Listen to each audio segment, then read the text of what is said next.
আচ্ছা, এখন আমরা শিখবো হচ্ছে মিটার ব্রিজ। হুইটস্টোন ব্রিজ হয়ে গেছে, এখানে চিত্র দেখতে পাচ্ছ, এখানে আমি একটা হুইটস্টোন ব্রিজ লিখে রাখছি, তাই না? একটা চিত্র লিখে রাখছি, এটা হচ্ছে হুইটস্টোন ব্রিজ, গত ক্লাসে আমরা দেখছি। তো মিটার ব্রিজটা কি? মিটার ব্রিজ হচ্ছে এই হুইটস্টোন ব্রিজের একটা প্র্যাকটিক্যাল রূপ। মানে মিটার ব্রিজটাও মূলত হচ্ছে হুইটস্টোন ব্রিজের যে নীতি সেইটার উপর ভিত্তি করেই তৈরি, ঠিক আছে? তাহলে মিটার ব্রিজটা হচ্ছে কি? মিটার ব্রিজটা হচ্ছে এই হুইটস্টোন ব্রিজের একটা হচ্ছে প্র্যাকটিক্যাল রূপ, এর প্র্যাকটিক্যাল রূপ, বুঝাইতে পারছি? প্র্যাকটিক্যাল রূপ। তো এইটা, এই মিটার ব্রিজ কিভাবে, হুইটস্টোন ব্রিজের সাহায্যে ধারণা নিয়ে কিভাবে মিটার ব্রিজ বানানো হয় এবং মিটার ব্রিজ দিয়ে কিভাবে অজানা রোধ নির্ণয় করা হয় বা হচ্ছে নির্ণয় করা হয়, তারের দৈর্ঘ্য নির্ণয় করা হয়, সেইটাই হচ্ছে আমরা দেখব, ঠিক আছে? মিটার ব্রিজের সাপেক্ষে কি করা হয়? অজানা রোধ নির্ণয় করা হয়। তো হুইটস্টোন ব্রিজে কিভাবে অজানা রোধ নির্ণয় করা হয় সেটা তো আমরা জানি। তো এখন মিটার ব্রিজে কিভাবে অজানা রোধ বের করা হয় সেটাই হচ্ছে দেখব। দেখো, হুইটস্টোন ব্রিজে আমাদের হচ্ছে কি দেয়া ছিল? 4টা রোধ দেয়া ছিল, তাই তো? এবার মিটার ব্রিজে কি থাকবে? মিটার ব্রিজের ক্ষেত্রে কি হয় দেখো, মিটার ব্রিজের ক্ষেত্রে 1 মিটার লম্বা একটা তার নেওয়া হয়। এই তারের দৈর্ঘ্য কত? 1 মিটার লম্বা। তো এইটা যে 1 মিটার, এইটা হচ্ছে মানে এটা হচ্ছে গিয়ে একদম চক্ষুষ প্রমাণের জন্য কি করা হয়, এর নিচে একদম তার যতখানি লম্বা ততখানি এই যে 1 মিটার দৈর্ঘ্যের একটা কি থাকে? মিটার স্কেল থাকে। একদম 1 মিটার দৈর্ঘ্যের কি থাকে? একটা মিটার স্কেল থাকে। এবার মিটার স্কেলের এই মাথা থেকে এই মাথা পর্যন্ত কি নেওয়া হয়? তার নেওয়া হয়। তাহলেই তো 1 মিটার দৈর্ঘ্য হয়ে গেল, তাই না? এবার দেখো, এই মিটার স্কেলে কি থাকবে? অবশ্যই এই যে এইভাবে সেন্টিমিটারে দাগ কাটা থাকবে। আমরা জানি কি 1 মিটারে 100টা কি সেন্টিমিটারে দাগ কাটা থাকে, হ্যাঁ, 100 ভাগে ভাগ থাকে, তাই তো? আচ্ছা, এইবার একটা কাজ করা হয়, সেটা হচ্ছে একটা ব্যাটারি নেওয়া হয়।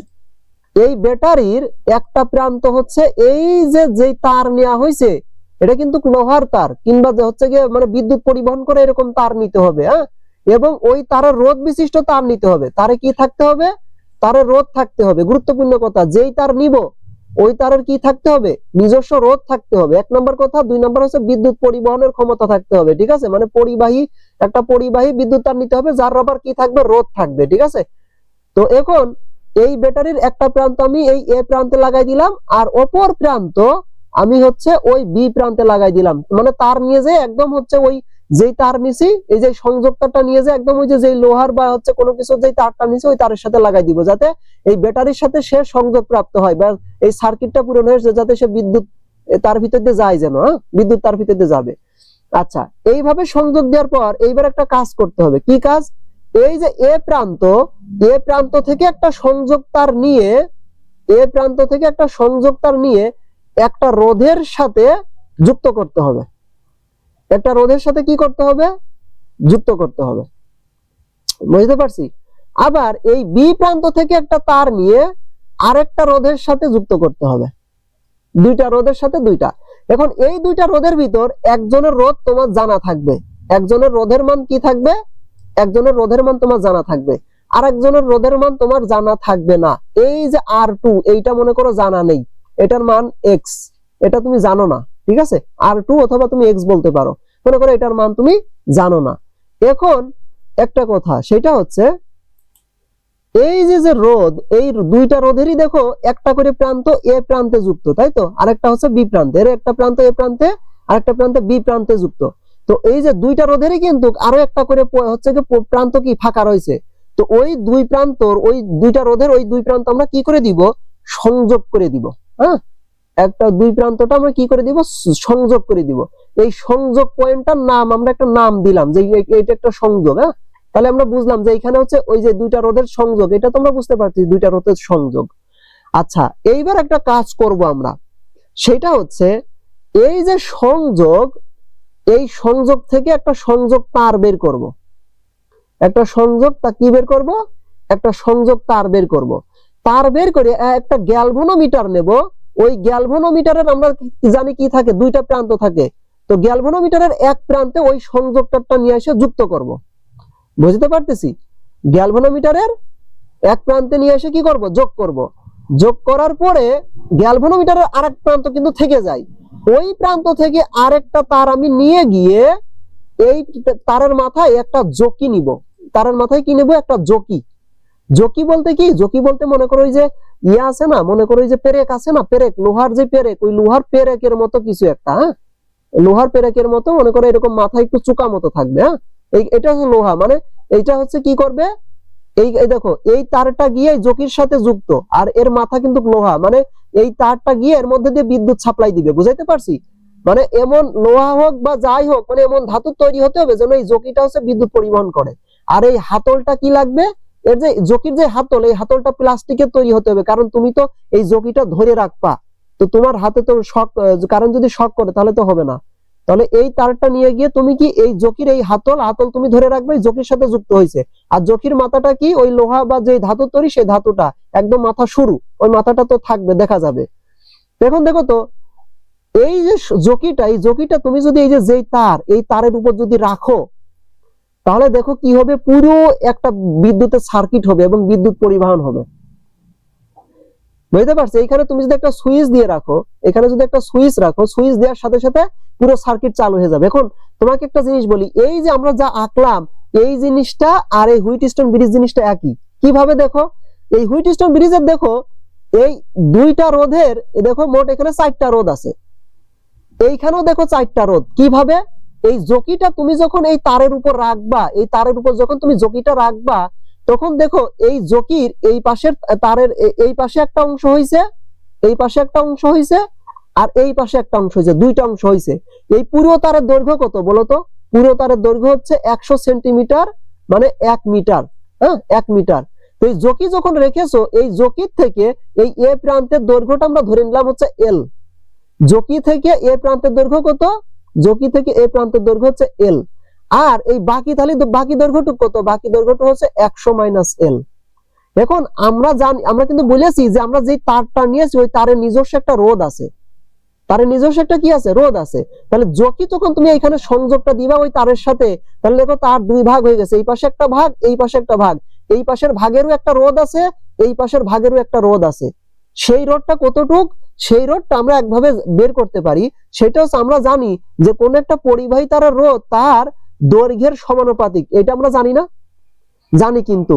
তাহলে রোধ যদি এখন যদি এই তারের যেহেতু দুই ভাগের দুইটা, তাহলে এই সমানুপাতিক সম্পর্ক থেকে আমি কিন্তু একটা জিনিস বলতে পারি, সেটা কি, সমানুপাতিক সম্পর্ক থেকে একটা জিনিস বলতে পারি, সেটা হচ্ছে একটা সমানুপাত লিখতে পারি যে R2 ভাগ R1 ইকুয়াল টু হচ্ছে L2 ভাগ হচ্ছে L1।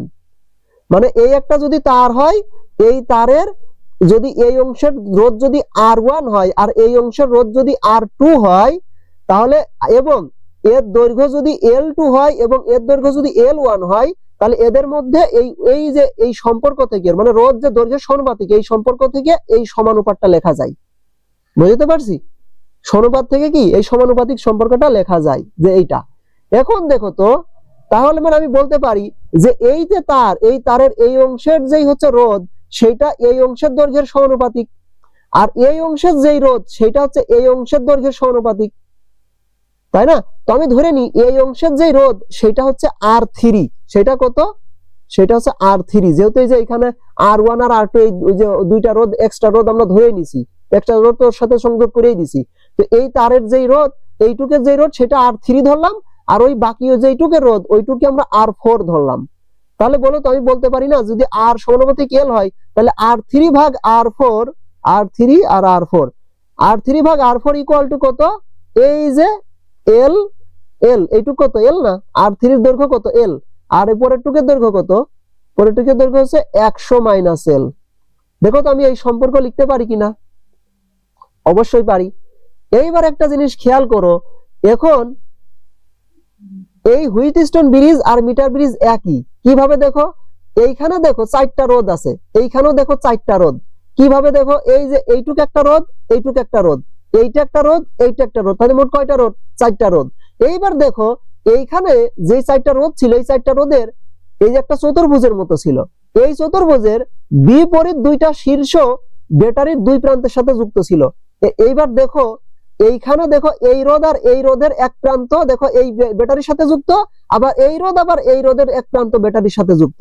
দেখছো একদম এই দুইটার এই প্রান্ত যেমন ব্যাটারির সাথে যুক্ত, আর এই দুইটার এই প্রান্ত যেমন ব্যাটারির সাথে যুক্ত, ঠিক একই ভাবে এই দুইটা রোধ মানে এই তারের এই বাহ্যিক রোধ আর এই তারের রোধের এক প্রান্ত ব্যাটারির সাথে, আবার এই বাহ্যিক রোধ এই তারের রোধ দেখো এক প্রান্ত এই ব্যাটারির সাথে, তাই না? আবার একটা জিনিস দেখো, ওই রোধের বাকি যে দুই প্রান্ত, ওই দুই প্রান্ত ছিল গ্যালভানোমিটারের সাথে যুক্ত। এইখানে দেখো এই দুইটা রোধের এক প্রান্ত এই দেখো গ্যালভানোমিটারের সাথে চলে এসেছে, এই যে গ্যালভানোমিটার। আর গ্যালভানোমিটারের দেখো অপর প্রান্ত কার সাথে যুক্ত ছিল? অন্য দুইটা রোধের মাঝখানে ছিল। এইখানে দেখো গ্যালভানোমিটার অন্য যে প্রান্ত, ওই প্রান্ত সংযোগ তারটা গিয়ে ওই জকিটা গিয়ে তারের উপর যে রাখা হয়েছে, ওই জকিটা এই যে তারের কি এই দুই প্রান্ত দুইটা রোধ হিসেবে কাজ করতেছে না? ওই দুই রোধের দেখো এই সংযোগ পয়েন্টে রয়েছে। বুঝতে পারছি? আচ্ছা, তাহলে কি এইটা হচ্ছে পুরো তো এই হুইটস্টোন ব্রিজের নীতিতেই চলতেছে, তাই তো? হুইটস্টোন ব্রিজের একটা প্র্যাকটিক্যাল রূপ। এখন দেখো তো এই জকি তুমি হচ্ছে এই তারের বিভিন্ন জায়গায় এইভাবে রাখবা, রেখে রেখে দেখবা, রাখতে রাখতে দেখবা কোন একটা সময় এই গ্যালভানোমিটারের কাঁটা একদম জিরোতে থাকবে, মানে তখন এর ভিতর দিয়ে কোনো কারেন্ট যাবে না, মানে গ্যালভানোমিটারের ভিতর তখন কোনো কি থাকবে না, কারেন্ট থাকবে না। কেন?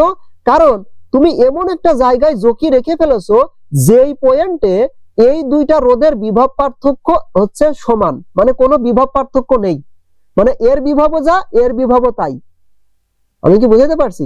মানে জকি তুমি এমন একটা পয়েন্টে রেখে ফেলেছো যেখানে এই রোধ আর এই রোধ, এই যে তারের যে দৈর্ঘ্যের ফলে যেই রোধ, ওই দুই রোধের ভিতর আর কি নেই, মানে এই প্রান্ত আর এই প্রান্তের ভিতর কোনো বিভবের পার্থক্য থাকবে না। ঠিক যেমন এই যে এইখানে এই বিভব আর এই বিন্দু আর এই বিন্দুর ভিতর কোনো বিভবের পার্থক্য ছিল না, দেখে এই গ্যালভানোমিটারের ভিতর কোনো কারেন্ট ছিল না, ঠিক একই ভাবে এই পয়েন্টের বিভব আর এই পয়েন্টের বিভব কি হয়ে যাবে?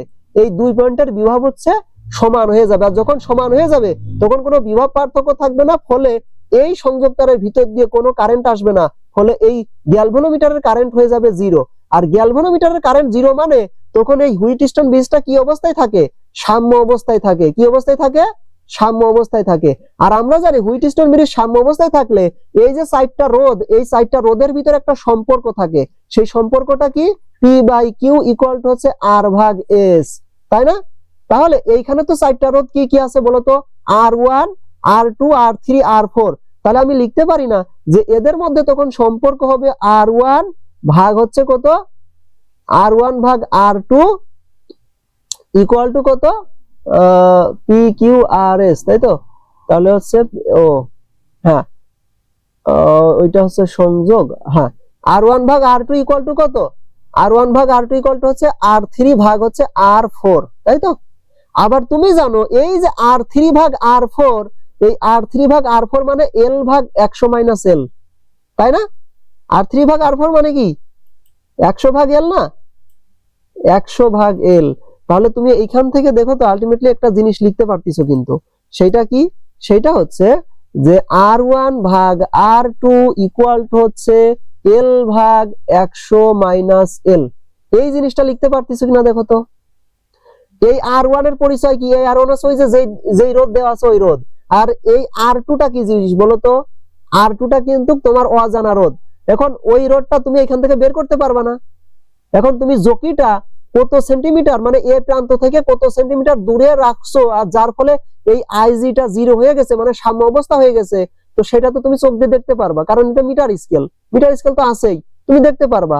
তাহলে সেই দৈর্ঘ্য হচ্ছে এইখানে হবে, আর 100 থেকে বাকিটুক বাদ দিলে যে এই পাশের যে দৈর্ঘ্য সেই পাশের দৈর্ঘ্য হবে, এই যে এই পাশের দৈর্ঘ্য, এই যে এই দৈর্ঘ্য তো 100 থেকে বাদ দিলে বাকিটুক হবে, তাই তো? তাহলে ওই দুইটা বসাই দিয়ে তুমি এখানে এই অজানা রোধ R2টা বের করতে পারবা, তাই না? তাহলে R2 ইকুয়াল টু কত হবে? R2 ইকুয়াল টু হবে হচ্ছে R1 ইন্টু হচ্ছে 100 মাইনাস L ভাগ কত? ভাগ হচ্ছে L। এই হচ্ছে অজানা রোধ, তাই তো? এইভাবে তুমি অজানা রোধ বের করতে পারবে। আবার যদি ওই দুইটা রোধই যদি দেয়া থাকে, মানে এই যে এই দুইটা রোধের মানই যদি দেয়া থাকে, এই যে এই রোধ, এই যে এই রোধ আর এই রোধ দুইটার মানই যদি দেয়া থাকে, যদি আবার তখন যদি বলে যে এই যে কতটুক দূরে রাখলে সাম্য অবস্থা হবে, তখন তুমি জাস্ট কি করতে পারবা? এই সম্পর্ক দেখায় ওইখান থেকে এই এল এর মান বের করতে পারবা। বুঝতে পারছি? তাহলে সাম্য অবস্থা হলেই তুমি একটা সম্পর্ক লিখতে পারবা। সেই সম্পর্কটা কি সম্পর্কে? যে এই সম্পর্ক। ক্লিয়ার? আশা করি যে মিটার ব্রিজ নিয়ে তোমাদের আর কোনো সমস্যা হবে না। একদম কিভাবে সংযোগ করবা, কিভাবে মিটার ব্রিজ কাজ করে, হুইটস্টোন ব্রিজের মতো প্রত্যেকটা বিষয় একদম ধরে ধরে দেখাই দিছি। এইটা তোমার লেভেল রাখবে, ঠিক আছে? যে যখন তুমি হচ্ছে এই যে ইয়ে করবা না, প্র্যাকটিক্যাল করবা তখন দেখো মিটার ব্রিজ কিন্তু প্র্যাকটিক্যালে দিয়ে দেয়, আবার এখান থেকে কিন্তু অ্যাডমিশন এবং এইচএসসি তে প্রশ্ন আসে। হ্যাঁ, আর প্র্যাকটিক্যালে তো এটা একদম হুবহু তো প্র্যাকটিক্যালে দিয়ে দিবে। প্র্যাকটিক্যাল করতে গেলে আগে কি তোমার সংযোগ করা লাগবে না? আর এখন যদি প্র্যাকটিক্যাল নাও করো, অনার্সে গিয়ে কিন্তু একদম প্র্যাকটিক্যাল প্রথমেই করা লাগবে, এইগুলো প্র্যাকটিক্যাল করা লাগবে। তখন তোমার নিজে নিজেই কিন্তু এইভাবে সংযোগ দিতে হবে, নিজে নিজে সংযোগ দিয়ে তো তোমাকে হচ্ছে গিয়ে এই প্র্যাকটিক্যালটা করতে হবে। তো তুমি যদি এখন বেসিক বুঝে যাও তখন তো সেই সময় তুমি আকাশে উড়বা। তো একদম ভালোভাবে আশা করি যে বুঝতে পারছো, যদি না বুঝতে পারো তাহলে হচ্ছে জানাও কমেন্ট করে। নেক্সট আমরা হচ্ছে হুইটস্টোন ব্রিজ নিয়ে কথা বলি।